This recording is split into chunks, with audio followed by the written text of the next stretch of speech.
दोस्तों 12वीं सदी में एक गरीब दलित परिवार की खूबसूरत लड़की जिसकी तुलना परी से की जाती थी, कैसे इतिहास की सबसे क्रूर और सबसे बड़ी तांत्रिक बन गई। क्यों आज भी उसकी साधना के बिना कई तांत्रिक साधनाएं अधूरी मानी जाती हैं। हर तांत्रिक अनुष्ठान में उसका भोग क्यों जरूरी है। क्या वाकई ब्रह्मांड उसे हर तांत्रिक अनुष्ठान में हिस्सा देता है। भारतीय इतिहास में तांत्रिक अनुष्ठानों की दुनिया में एक बहुत मशहूर नाम है लोना चमारिन। इसी रहस्य से पर्दा उठाने के लिए यह एक खास कथा है।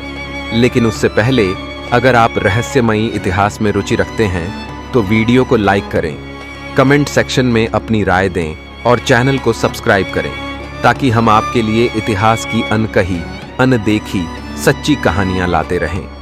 पंजाब के अमृतसर जिले में एक छोटा सा गांव था जिसका नाम था चमारी। यह गांव साधारण था लेकिन समाज की कड़वी सच्चाइयों का जीता जागता सबूत भी था। यहां एक चमार परिवार रहता था जो बाकी समाज के अन्याय का शिकार था। इस परिवार में एक अनोखी लड़की लोना का जन्म हुआ। जैसे ही लोना ने इस दुनिया में अपनी आंखें खोलीं, सभी उसकी खूबसूरती पर मोहित हो गए। इतनी खूबसूरत लड़की गांव में कभी नहीं देखी गई थी। उसकी गुलाबी आंखें, गुलाबी होंठ और दूधिया चमकीली त्वचा उसे दूसरों से अलग बनाती थीं। उसे देखकर लोग उसकी खूबसूरती की मिसाल देने लगे। लेकिन जहां सुंदरता एक वरदान होनी चाहिए थी, वहीं उसके लिए अभिशाप बन गई, क्योंकि वह एक गरीब और तथाकथित नीची जाति में पैदा हुई थी। और उस समय नीची जाति से अन्य जाति केवल घृणा ही करते थे। अब जैसे जैसे लोना बड़ी होती गई, गांव के जंगली भेड़ियों की नजर उसके नाजुक शरीर पर पड़ने लगी। वे आते जाते उसे छेड़ते थे। अब तो उसका घर से बाहर निकलना भी मुश्किल हो गया था। लोना कई बार अपनी मां को यह सब बताती थी, लेकिन लोना पर उसके परिवार और उसके पड़ोसियों की भी बुरी नजर थी। परिवार की इज्जत बचाने के लिए माता पिता ने जल्दबाजी में लोना की शादी करने का फैसला किया। लोना की मां ने लोना से कहा, लोना, अब तुम शादी के लायक हो। तुम्हारे पिता ने तुम्हारी शादी तय कर दी है। अब से तुम्हें इन लोगों की बुरी नजरों से छिपने की जरूरत नहीं है। तुम्हारा पति खुद तुम्हें इन सब बुरे लोगों से दूर ले जाएगा। लोना का मन अभी शादी के लिए तैयार नहीं था, लेकिन अपनी मां की खुशी देखकर उसे यह फैसला स्वीकार करना पड़ा। समय बीतता गया। लोना की शादी हो गई और वह अपने ससुराल चली गई। लेकिन ससुराल में भी उसकी किस्मत ने उसके लिए कुछ और ही लिखा था। गांव के लोग भी उसे बुरी नजर से देखने लगे थे। लोना को अब उतना दुख नहीं हुआ जितना तब हुआ जब उसका पति उस पर शक करने लगा था। वह उसे अब घर से बाहर नहीं जाने देता था, जिसकी जगह ससुराल में कलहा और उसके पति के तानों ने ले ली थी। वह हर दिन अपने पति से झगड़ने लगी और आखिरकार उसने सारे रिश्ते तोड़ दिए और अपनी मां के घर वापस आ गई और वहीं रहने लगी। अब लोना 21 साल की हो चुकी थी, जवान, परी जैसी गोरी, पर लाचार। गांव में केवल एक लड़की थी जो शादीशुदा होने के बावजूद अकेली थी, जो कमजोर जाति से थी, कमल जैसा शरीर और परी जैसा बदन। गांव की सारी बुरी नजरें उस पर टिकी थीं। गांव में 11 ठाकुरों का एक बड़ा परिवार था। वे अपनी ताकत और रुतबे के लिए जाने जाते थे। वे किसी से नहीं डरते थे। कानून उनके लिए कोई मायने नहीं रखता था। उनमें से एक युवा ठाकुर, एक दिन लोना जब पानी लेने कुएं पर जा रही थी तो उसने उसे रोककर कहा, अरे सुंदरी, तुम कहां से हो और तुम्हारा नाम क्या है? मैं तुमसे शादी करना चाहता हूं। लोना ने उसकी तरफ देखा और कहा, ठाकुर साहब, मेरा नाम लोना चमारिन है। मैं इसी गांव की रहने वाली हूं और नीची जाति से हूं। तो ठाकुर ने कहा, तो ठीक है, अगर तुम नीची जाति से हो, वैसे भी ये अच्छी बात है। तुम मेरे साथ रात बिताओ, मैं तुम्हें अमीर बना दूंगा। और जब भी मेरा मन करे तुम्हें अपने साथ सुलाने का, तुम्हें मेरे पास आना होगा। बदले में मैं तुम्हें सोने के सिक्के दूंगा। लोना ठाकुर के मतलबी इरादे समझ गई और बोली, ठाकुर साहब, मैं शादीशुदा हूं, मुझे माफ कर दो, मैं यह नहीं कर सकती। ठाकुर ने कहा, इसकी चिंता मत करो, इस बारे में किसी को पता नहीं चलेगा। और कोई तुम पर उंगली भी नहीं उठाएगा। मैं तुम्हारे परिवार का भी ख्याल रखूंगा। वे इस बारे में आपसे बात नहीं करेंगे। तो लोना गुस्से में बोली, ठाकुर साहब, आप शादीशुदा हैं, जाकर अपनी बीवी के साथ रात गुजारिए। अगर हम नीची जाति के लोगों को छुएंगे तो तुम्हारे पिता तुम्हें अपने घर में बेदखल कर देंगे। लोना ने साफ मना करते हुए कहा, ठाकुर साहब, मैं नीची जाति से हूं, लेकिन मैं अपनी इज्जत और सम्मान का सौदा नहीं करती, इसलिए मुझे माफ कर दो और मुझे जाने दो। और लोना पानी लेने चली गई। उसके इनकार से ठाकुर का अहंकार जल गया। वह चौंक गया। उसे गुस्सा आया। एक नीची जाति की लड़की उसे कैसे मना कर सकती है? उसकी हिम्मत कैसे हुई?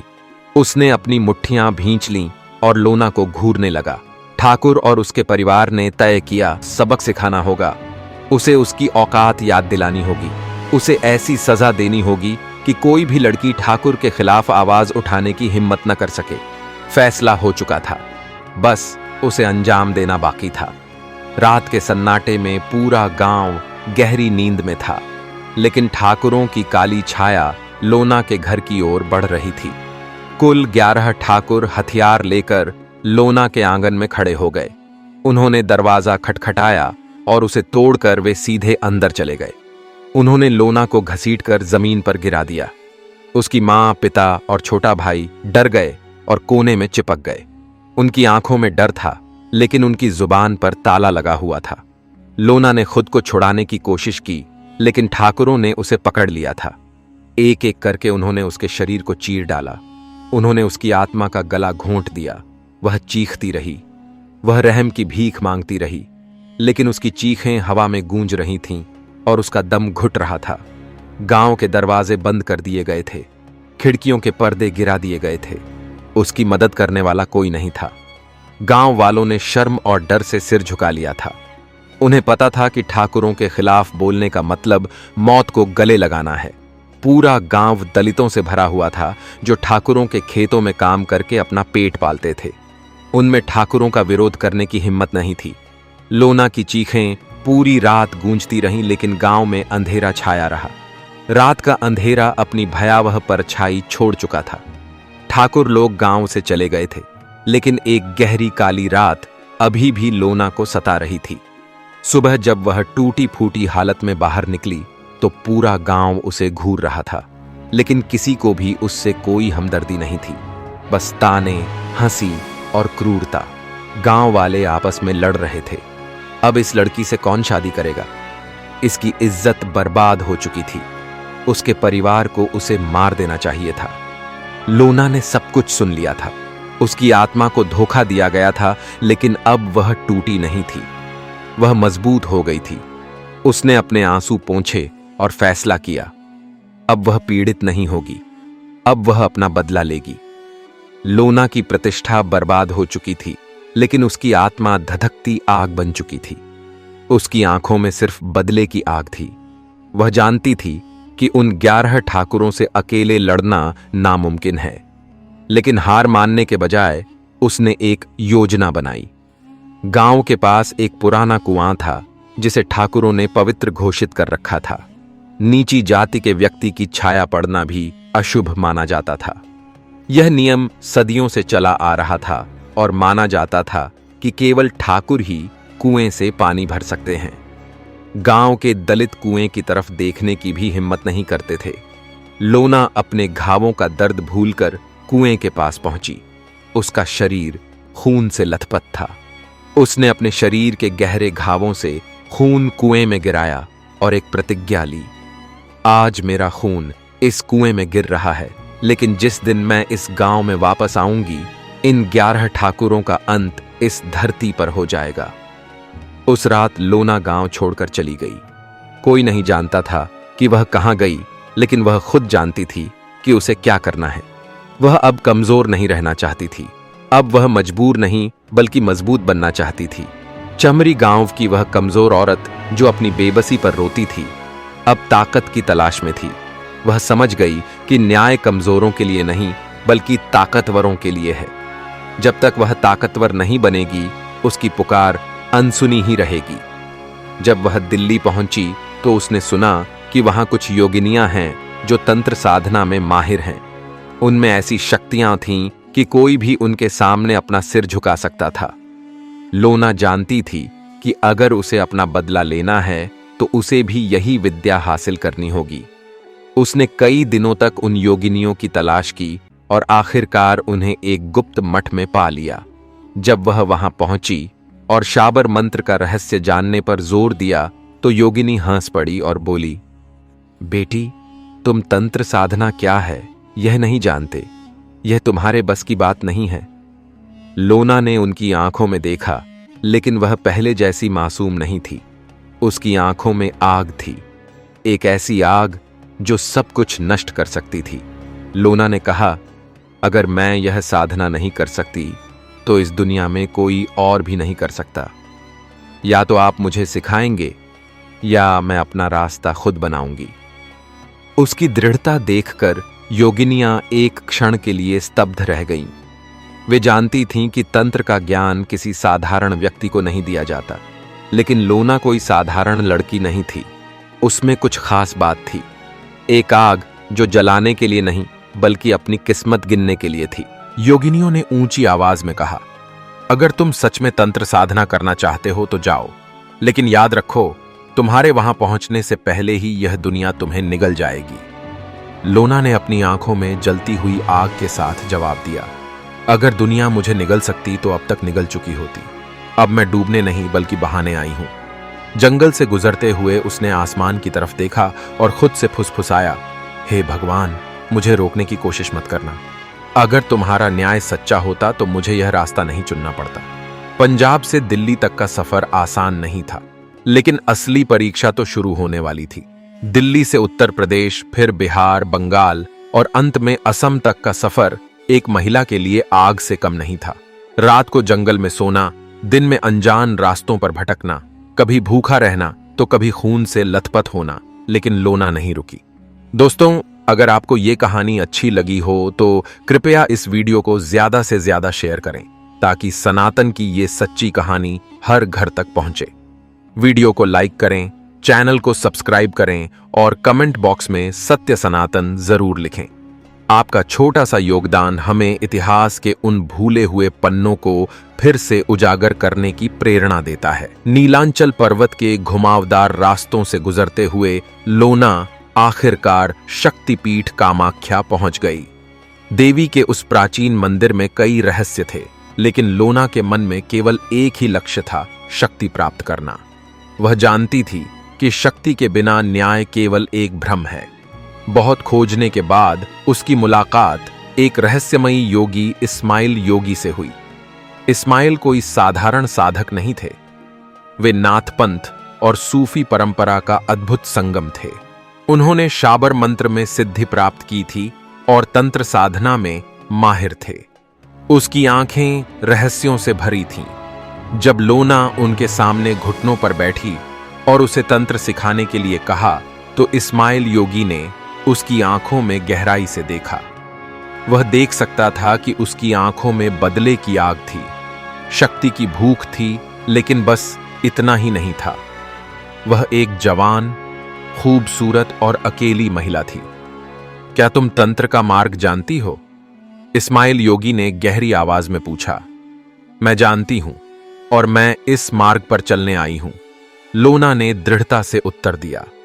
यह केवल साधना का मार्ग नहीं है, यह त्याग और तपस्या की परीक्षा है। क्या तुम इसके लिए तैयार हो? लोना हल्के से मुस्कुराई। मैंने सब कुछ खो दिया है, अब खोने को कुछ नहीं बचा है। अब उसे वापस पाने का समय आ गया है। इस्माइल योगी ने एक पल सोचा, फिर उसने अपनी आंखें बंद कीं और गहरी सांस ली। इस्माइल योगी ने उसकी आंखों में देखा और कहा, शक्ति कोई खिलौना नहीं है, यह एक आग है जो साधक को सिद्ध बना सकती है या फिर जलाकर राख कर सकती है। लोना ने आंखों में जलती आग के साथ कहा, अगर जलने का समय आया तो मैं अपनी चिता खुद जला लूंगी। इस्माइल योगी मुस्कुराए और कहा, तुम में बहुत हिम्मत है, लेकिन तंत्र सिर्फ इच्छा नहीं है, इसकी एक कीमत है। इस्माइल योगी ने धीमी लेकिन गूंजती हुई आवाज में कहा, ज्ञान चाहिए तो उसकी कीमत देना होगा। तंत्र का द्वार बिना बलि के नहीं खुलता। लोना ने कहा, मेरे पास देने के लिए मेरे अपने शरीर के अलावा कुछ भी नहीं है। इस्माइल योगी ने गहरी हंसी के साथ कहा, तैयार रहो, तुम्हें हर आग से गुजरना है, सिर्फ तंत्र से नहीं। लोना ने खुद को संभालते हुए आत्मविश्वास के साथ कहा, अगर ये मेरी आखिरी परीक्षा है तो मैं इसके लिए अपने शरीर की गरिमा को दांव पर लगाने के लिए तैयार हूं। मुझे ये साबित करना है, मैं अब पीछे नहीं हट सकती।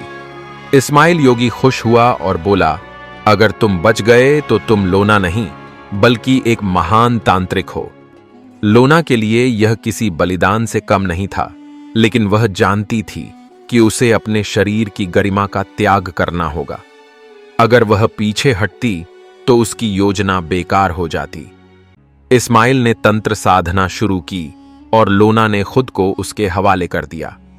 जैसे ही उसे शाबर मंत्र के रहस्यों का ज्ञान हुआ, उसे एहसास हुआ कि यह सिर्फ एक ध्वनि नहीं बल्कि ऊर्जा का प्रवाह है।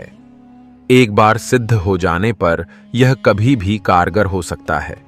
साधना कठिन थी, मार्ग कठिन था, लेकिन लोना अडिग रही। अब वह कोई साधारण लड़की नहीं थी, वह तांत्रिक बनने की ओर अग्रसर थी। कामाख्या के गुप्त मार्ग पर उसने कठोर साधना और गुरु दक्षिणा में अपना शरीर अर्पित कर दिया और लोना अब पूर्ण तांत्रिक बन गई थी। इस्माइल योगी, जो स्वयं तांत्रिक था, अपने शिष्य से अलग हो गया। गुरु केवल नाम मात्र रह गया और जिस शिष्य ने अपने अंदर बदले की आग जला रखी थी, वह अब खुद शक्ति बन चुकी थी। तंत्र विद्या प्राप्त करने के बाद लोना ने गुरु का आशीर्वाद लिया और अपने गांव लौट आई। लेकिन इस बार वह सिर्फ अपने भौतिक शरीर में नहीं थी, उसका सूक्ष्म शरीर अब असीम शक्तियों से भरा हुआ था। अब वह सिर्फ लोना नहीं थी, साधना की अग्नि में शक्ति का अवतार बन चुकी थी। अंधेरी रात थी, चमारी गांव गहरी नींद में था, लेकिन लोना बदले की आग में जाग रही थी। उसका अपमान करने वाला ठाकुर का बेटा चैन की नींद सो रहा था। अचानक उसे ऐसा लगा जैसे कमरे में कोई है। पहले तो उसे लगा कि यह भ्रम है, फिर वही चेहरा। डर के मारे उसने अपना सिर बिस्तर से बाहर निकाल लिया। लोना उसके सामने खड़ी थी। उसकी सांस रुक गई। उसने अपनी आंखें झपकाईं, लेकिन जब उसने फिर से देखा तो लोना की मुस्कान और गहरी हो गई, मानो वह अंधेरे में चमक रही हो। लड़का कांप उठा। मुझे माफ कर दो, मुझे मत मारो। लोना की आंखों में न दया थी न माफी। गांव में बस एक ठंडी खामोशी थी। अब माफी का समय नहीं था। वह पसीने से लथपथ बिस्तर से बाहर आया, मानो आग में जल रहा हो। उसने अपने कपड़े उतारे और नंगा ही गांव की गलियों की ओर भागने लगा। सुबह हो चुकी थी, लोग जाग रहे थे। वह चिल्ला रहा था, लोना, मुझे माफ कर दो, मुझे मत मारो। लेकिन लोना को वहां कोई नहीं देख पाया। भागते भागते वह गांव के बाहर एक खेत में पहुंच गया। अचानक वह हवा में उठ खड़ा हुआ। लोगों की आंखें खुली हुई थीं। कोई रस्सी या सहारा नहीं था। फिर भी वह हवा में ऐसे झूल रहा था जैसे किसी ने उसे फांसी पर लटका दिया हो। कुछ ही पलों बाद उसका शरीर जमीन पर गिर गया। वह नीचे गिर गया। गांव में हलचल मच गई। हर जगह एक ही नाम गूंज रहा था, लोना चमारिन। यह तो बस शुरुआत थी। धीरे धीरे लोना ने ठाकुर परिवार के हर सदस्य को मारना शुरू कर दिया। कुछ को तो जिंदा जला दिया गया, कुछ पागल हो गए, कुछ का सिर कट गया और कुछ ने अपनी ही जान ले ली। अंत में ठाकुर परिवार की आखिरी सांस भी थम गई। उनके घरों में अंधेरा छा गया था। अब कोई दिया जलाने वाला नहीं बचा था। बदले की आग शांत हो चुकी थी, लेकिन लोना चमारिन अब औरत नहीं रही। वह एक शक्ति बन गई थी। उसने शाबर मंत्रों की रचना की और उन्हें अपने नाम से अमर कर दिया। आज भी जो कोई लोना चमारिन के मंत्रों का जाप करता है, उसे अद्भुत शक्तियां प्राप्त होती हैं। लेकिन ये शक्तियां उन्हीं को मिलती हैं जो लोना की तरह न्याय और प्रतिशोध की आग से पैदा होते हैं। लोना चमारिन आज भी किसी के मंत्रों में, किसी की आस्था में और किसी की शक्ति में जीवित है। हम आपसे विनम्र निवेदन करते हैं कि वीडियो को ज्यादा से ज्यादा शेयर करें, लाइक बटन दबाएं और चैनल को सब्सक्राइब जरूर करें। आपका छोटा सा सहयोग हमें इतिहास के उन पन्नों को सामने लाने का साहस देता है जिन्हें समय ने भुला दिया है।